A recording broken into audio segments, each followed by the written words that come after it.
Hi guys, welcome to the first of a new series of Emmerdale reviews. What I'm going to be doing in these podcasts is I'm going to be reviewing episodes of Emmerdale that happened throughout the week. So I'm going to be focusing solely on episodes from Monday the 5th of February all the way to Friday the 9th of February. So I'm going to be speaking about all the storylines. It was a very big week in Emmerdale on the Dales this week. The biggest storyline, of course, is Emmerdale's stance on the smacking ban. Of course, the smacking is now banned in Scotland, and we have the case of a child character, Gabby, who's been very gobby, I have to say. Who keeps pestering Daz because Daz is going out with her mum, Bernice, and she keeps going, "Oh, Daz, can you get us a bottle of wine?" And you've got to get us something a bit stronger than this, or I'm going to tell Mum that you've been letting us drink. And it's very annoying, and it's also very out of character for Gabby as well. I was rooting for her a lot when the whole Emma thing was going on, but it's so out of character for Gabby, and it really does annoy me. And I almost want to see Daz or Bernice just smack her across the face, which I'm not saying that's right or wrong, and smacking has been banned in Scotland, but it's still very much legal in England, Wales, and Northern Ireland, and it'd be interesting if the show actually showed us where they stand on the smacking ban. If they had a character, maybe Daz will next week, just give Gabby a right big smack across the face just to show her that her actions are wrong. Are the writers going to do that, or are they going to show us that there are other ways to discipline children other than smacking them? It's an interesting thing, because I'm sure a lot of people watching the show would just wanted to just smack this girl right in the face because she was being a gobby little cow. Might have to start calling Gabby Gobby if you catch my drift. But yeah, again, it's very out of character, and also because I imagine Gabby and Liv must be about 15, 16. It's like, what 16-year-old wants to drink wine? I mean, honestly, that I always thought wine was a drink for someone in their 40s. 16-year-olds, if they're gonna be drinking anything, they're gonna be drinking a few tins of Strongbow or something disgusting like that, or vodka, or maybe it's probably just gonna be vodka or cider that your 16-year-old is gonna want to drink. It's not really gonna be wine. I don't think many children enjoy drinking wine, especially for the sole purpose of getting drunk, which I think is why Gabby and Liv wanted the alcohol. So yeah, and they've drunk, but they know how to drink, those kids. We've had loads of episodes where Liv's not gone to school and she's been drinking the vodka. Same with Gabby, and that whole storyline where Gabby got a bit drunk and it was all over social media, that sort of thing. So no, a big storyline for Emmerdale. Where do they stand on smacking? And it's interesting as well because I was very against smacking before watching the episode, but even I just thought nothing would make me happier right now than just someone to just give this kid a smack in the face. Just show her that it's not okay, and she really needs to show some respect for her elders. Well, you know what, Dylan? I think being old has nothing to do with it. Well, I mean, maybe I could have phrased that differently. She needs to show some respect is definitely the point that I'm trying to make, and especially because Daz is an older person. I feel like children should respect adults. I think it's wrong, especially you get those little precocious kids that just have absolutely no respect. I think children should respect adults. Okay, children should respect adults if adults deserve the respect. Now, this Daz fella, does he deserve the respect? Well, I mean, I think yes, and I'm not going to say respect. I'd say that to have this child being rude to him. I don't think children definitely shouldn't be rude to adults. In fact, people shouldn't be rude to people, but definitely, I feel like it's very wrong if a child is rude to an adult. And Gabby's being an absolute brat. I'm not going to talk about it anymore because it really. So yeah, that was the big storyline this week, was the Smacking Bam one. Moving on to other storylines, a big one is Rona and Pete seem to be getting together. Now, whether this is going to be a long-term relationship or a brief fling, I'm not sure. I'm thinking more the latter. I don't think Rona and Pete will last very long.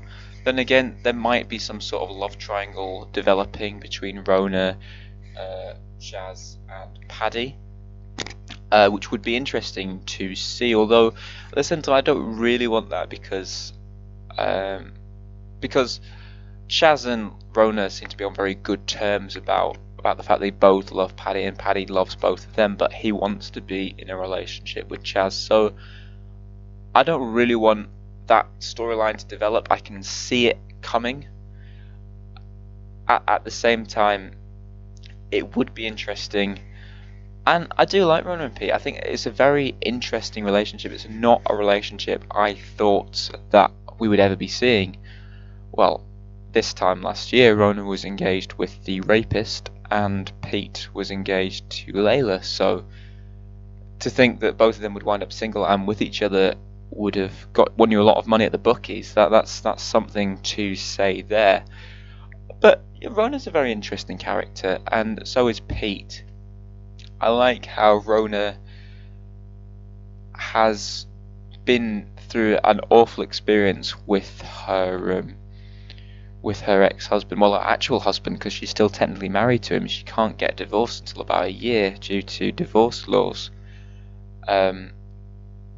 She's been through a harrowing experience, but she's not let it weaken her. She's let it strengthen her, which I think I have so much admiration for that. I know, obviously, she's just a character in a television program, and there are real life people that go through this traumatic event, and sometimes even worse, more traumatic. It's a complete stranger sometimes, but I still have to admire her character, the way that she's managed to come back from such an awful experience, and it has made her a stronger person for it. And she's not changed her character. She's still kept her wonderful sense of humour, and I have so much admiration for that.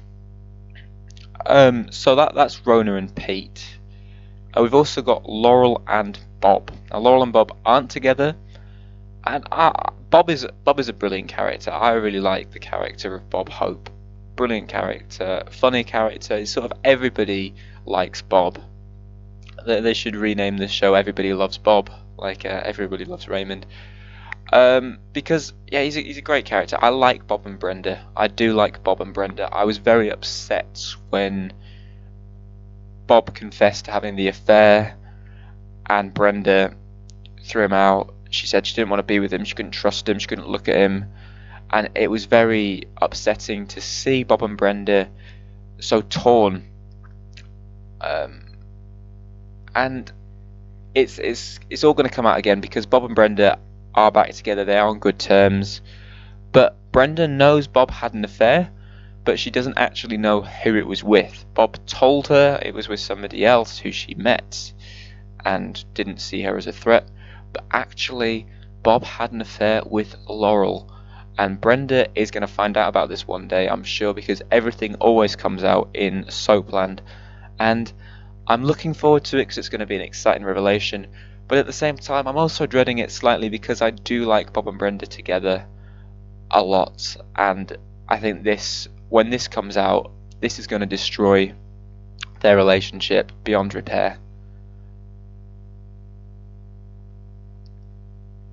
Another storyline we have is there's been an acid attack on the Dales. This coward called Simon threw this corrosive liquid in Ross's face, and it was a very interesting storyline. I've never seen an acid attack storyline on a soap before. I'm sure it probably happens every week on EastEnders. They're very commonplace in London, the acid attacks, but not something you see up in Yorkshire, especially in our little village, the Dales. So it was a very shocking storyline, but a very pertinent one, because I do believe these attacks happen, and I do feel bad for Ross as well. We see his face could be horribly disfigured, and that makes it all the worse when we see him with Brittany on Wednesday. And I just want to speak about her character, Brittany, because I really like her character, and what a funny character. The name's Brittany, like the French province, not the has-been pop star. What a character. When she says to Joe Tate, "Oh yes, I already checked your mansion out on the internet. Obvs, you could have been some complete weirdo." What a character. Brilliant character. So yeah, I'd love to see more of Brittany as well. I hope the writers have a plan for her. It'd be great to see her maybe in the wool pack pulling pints. Be nice to see how she interacts with other characters, who she has a fling with. Could be anybody. Maybe she'll have a fling with one of the women characters. I mean, it is current year, and there aren't that many lesbian characters in Emmerdale. We've got Vanessa and Charity, but they're not really lesbians, are they? They're more bisexual women. And it would be nice, maybe we could have a bit of Brittany and Vanessa.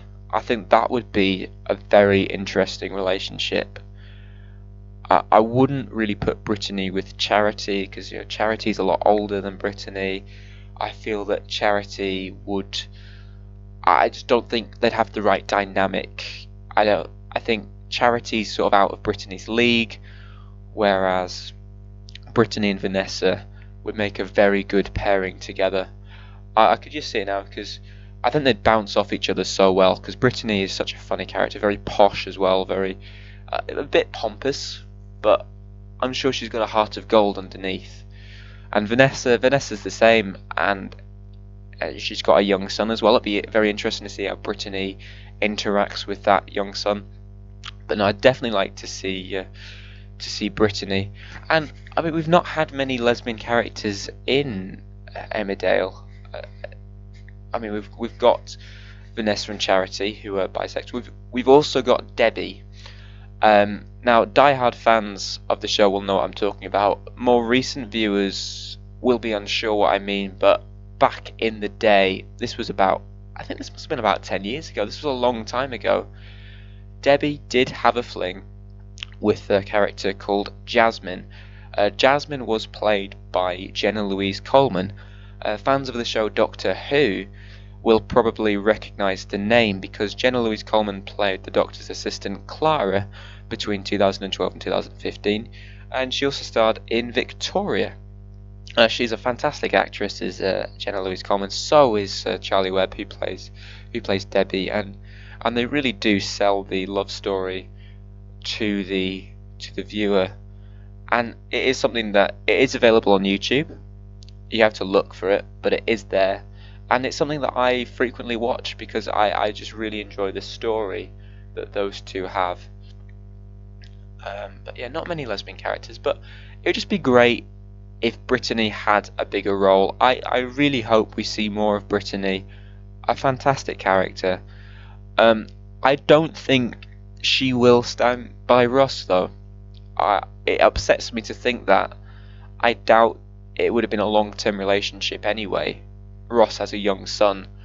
I don't think Brittany would want to be tied down to somebody that's got a responsibility for a young person. But I doubt she'll really want to stick with Ross due to him being horribly disfigured from his acid attack. Brittany is a sort of woman that can pull 10 out of 10 men. And Ross was a 10 out of 10 before the acid attack, but I mean, half his face is disfigured now, so he's immediately shot down to a 5, which is so tragic. That's one of the big tragedies of the show. of the week, I should say. But yeah, it'd be great to see Brittany. I'm thinking who she can go out with. There aren't really that many attractive men in the show, so it would be great maybe if she did have a fling with a woman. I think Vanessa, or how about maybe Debbie could rediscover her lesbian side, and maybe Debbie and Brittany. I think that would be brilliant because I was upset when Joe Tate revealed himself to be Joe Tate back when he was quote unquote Tom Waterhouse. I really like the dynamic of Debbie, this sort of quote unquote common woman with this very posh man, and it'd be very interesting to see Debbie with Brittany. That'd be brilliant. Actually, it would be really good to see that. It would give us that same dynamic we had with her and Joe Tate when he was Tom Waterhouse, and I think it'd be great as well. It'd be a good lesson for Debbie's children, Sarah and Jack, that just because she's a woman doesn't mean she has to go out with a man.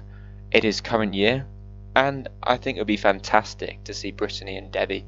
I would absolutely love that. Debbie's not really seeing anybody at the moment, and I think Debbie's got a lot on her plate at the moment though, because obviously Simon and the acid attack. I think love is the last thing on Debbie's mind at the moment, so Brittany might have to wait. But Brittany and Vanessa, maybe that could work. That would be an interesting pairing. So moving on now, I'm going to talk about the white car crash. Because it's the first episode, I'll just give you a brief summary. Lachlan grabs the steering wheel and inadvertently kills his mother and grandfather, while his aunt, Rebecca, is stuck in a coma. And Rebecca has just woken up from the coma, and her memory is all over the place. So fans of the program The Inbetweeners will recognise Rebecca because she played the character Carly D'Amato in The Inbetweeners. She's a very good actress. I've not seen her in anything other than Inbetweeners, but I was a very big fan of her character, and she was always very tolerant of Simon and his infatuation with her. I say that except for in the film. I didn't really like. She was in the first Inbetweeners film, but not the second. And I have to say I'm almost glad, because I didn't like the way her character was portrayed in the first film, because throughout the series she tends to be quite naive to Simon's infatuations with her, whereas in the film she seems very aware of it and very manipulative and exploitative of those feelings that he possesses towards her, in such a way that it does make me root against her in the film and root for Simon.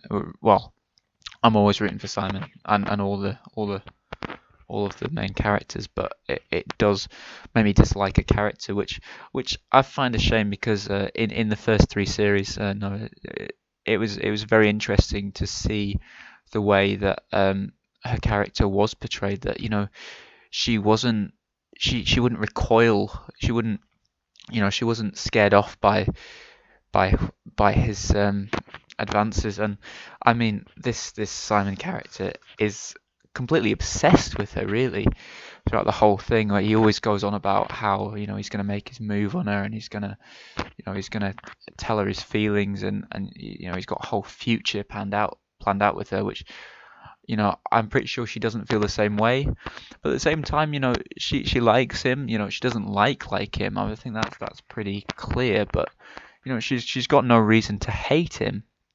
And I guess it's as well because I think the show says that they knew each other as kids, and I imagine that they were probably very good friends when they were children. And it's not until sort of she's matured and he's matured, and he notices differences in the opposite sex, and he's because he's a young man himself, he develops this obsession with her, and it is an obsession, really, when you look at a lot of the dialogue in the program. Yeah, so that's yeah, that's the in-betweeners. It's definitely worth a watch. One of the funnier programs out there, and it's so widely quoted in popular culture and everything. But definitely not for this podcast. It is 1518 certificated. So yes, I'm gonna try and keep this PG. So going back to Emmerdale, Carly's just woken up from her coma, and she doesn't remember much. She has suffered a massive head injury. So what happened was she wanted to go to Australia because she doesn't want Robert to have any contact with their son. I should say there, because Robert is the father, she is the mother, and their son's just a baby. But she doesn't want Robert to have any contact with him because of the fact that he has done some horrible things. But the thing about Robert is he's changed now, and I think Lawrence, who was Rebecca's father in the program, did say to Robert, "I have no doubt that your intentions are good, but I very much doubt your ability to see through those intentions." I mean, I quite like Robert being nice. It's weird because I always liked a villain. I think villains can be great characters, and Robert as a villain is a great character. But I'm really enjoying nice Robert, and I would actually like to see Robert and Rebecca getting on, and yeah, for the sake of their son. But no, it's very very interesting dynamic because obviously while Rebecca's been in the coma, Robert's had to look after Seb, and it's something that he's very happy to have done. Lawrence, her father, died in the car crash that she got a head injury from, as did her sister Chrissy. And I was very upset when Chrissy died. Actually, it was very upsetting for me because I didn't see it coming, and I still thought there was a lot of depth to be explored with the character. Yeah, so I was more upset than I thought I would be when Chrissy died. I was also quite sad to see Lawrence get killed off as well. It's always hard when a character gets killed off. But yeah, and Lachlan was responsible for their death. He grabbed the steering wheel and drove the car into a lorry, which resulted in Lawrence's death, Chrissy's death as well, and Carly getting put into a coma. So she's woken up from the coma now, and she doesn't remember much about the crash. She doesn't really remember anything, but her memory is coming and going. She recoils in horror when she sees Lachlan. So Lachlan immediately assumes that she's talking about the car accident. Goes, "Lachlan, get away from me." Anyway, he explains to Rebecca what happened, trying to make himself seem more innocent than he is. But Carly goes, "Oh, no, I meant the fact that you had drilled loads of holes in the attic and were spying on us. What's this about grabbing a wheel? Is that a steering wheel?" No, your mind's playing tricks on you. But luckily for Lachlan, her memory is coming and going. She remembers things and she forgets things, and she wants Lachlan to drive her to where the crash happened. And they get to a particular set of roads, and then Carly goes, "Oh, I remember this bit," and it's like Lachlan's like, oh no, she's gonna remember more. We've got to go back," and he makes up some excuse. And yeah, but no, it is a shame for I keep wanting to call her Carly for Rebecca because her memory is all over the place, and she keeps remembering things.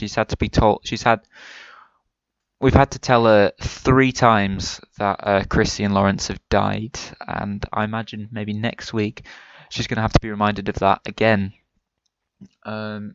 She's upset that she couldn't go to the funeral, which is understandable because that's her father and sister. She obviously wants to pay her respects. They didn't always see eye to eye.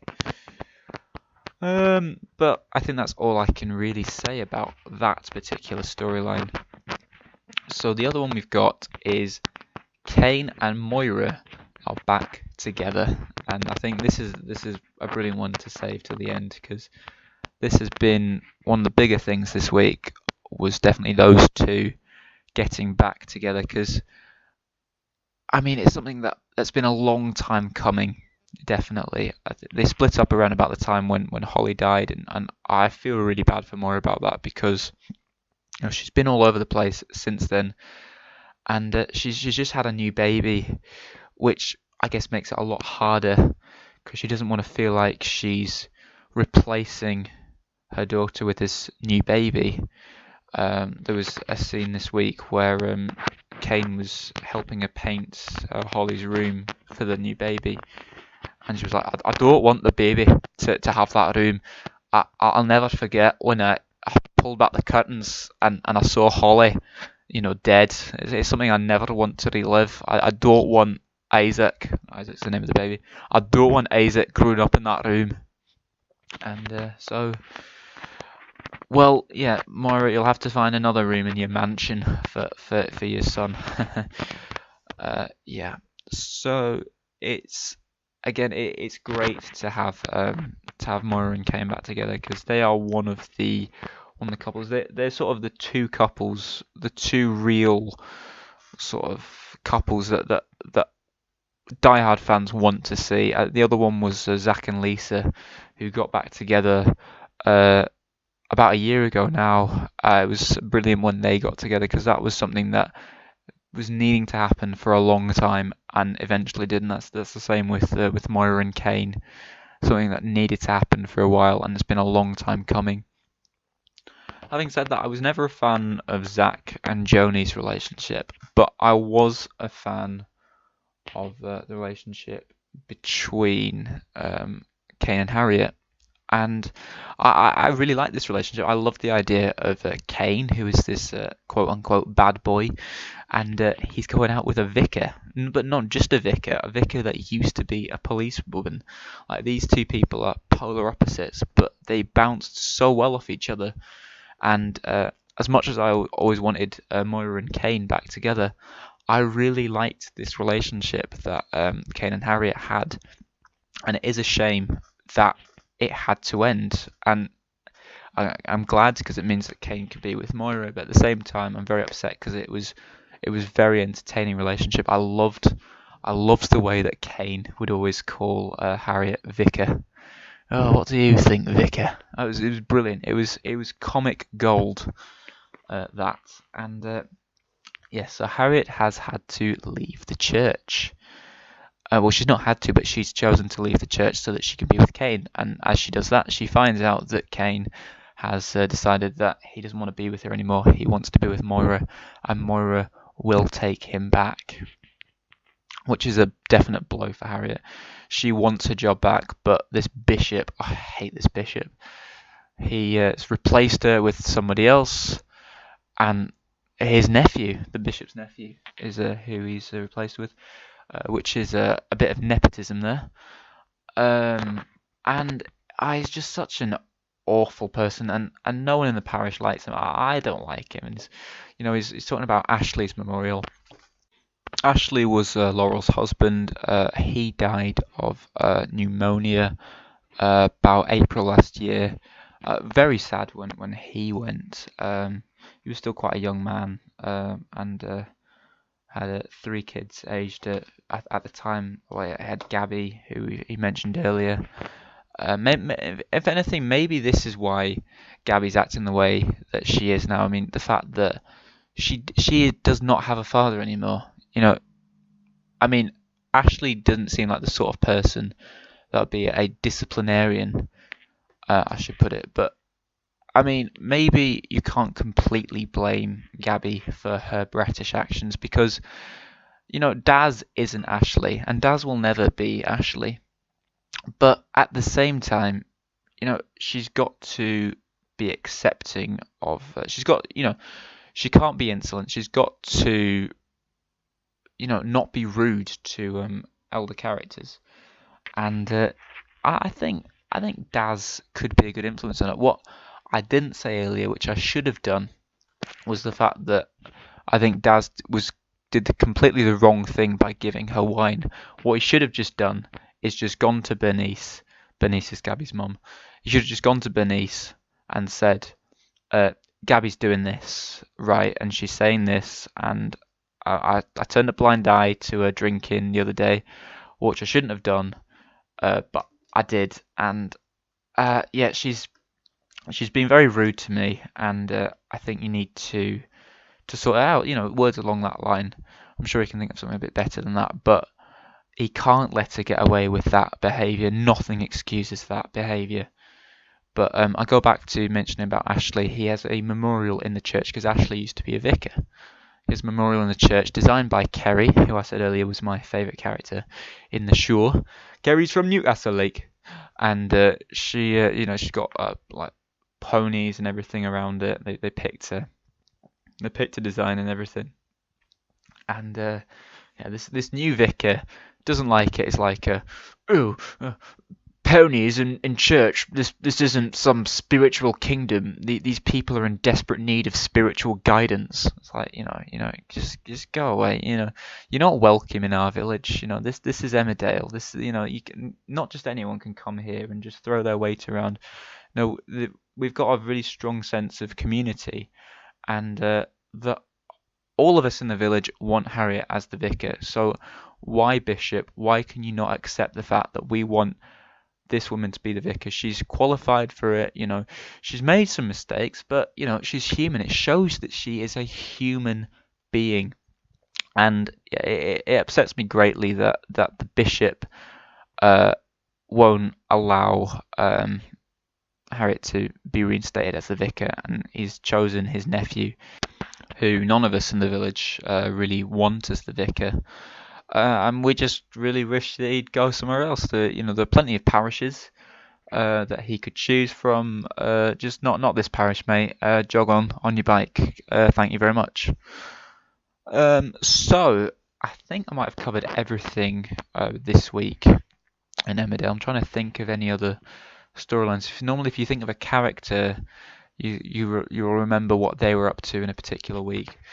But I feel like I've gone through all the characters and all the storylines. So this is a weekly series, and if I have missed out anything, you know, please leave a comment telling me what I've missed out, which you wish you'd have heard me reviewing. I'll reply to your comment, and I'll possibly mention it in my next review, which should be next week. These reviews will normally be on a Friday or Saturday. It's just the it's the first review, still sort of devising a format, but please be sure to give it a like, leave a comment, and most importantly, subscribe to Corriedale Reviews. We do reviews for all the soaps, but mainly focus on Coronation Street and Emmerdale, because let's face it, those two are the best soaps. Yeah, the other ones, I don't not interested in like your EastEnders, mate. Danny Dyer, mate. Danny Dyer. I know who you are, Danny Dyer, right? You're not important, Danny Dyer. All right. I'm just gonna go to Rovers instead, mate. I can't. I'm not going to your Queen's Head. I'm not drinking there, mate. You know, and we're going back to the whole acid attack. You know, you pretty much you get acid attacks every week in EastEnders, but it's such a rarity in Emmerdale, and hopefully we won't be seeing any more of them. And it was very lucky that none of the acid got in Ross's eyes or throat, because he could have actually been blinded by the attack.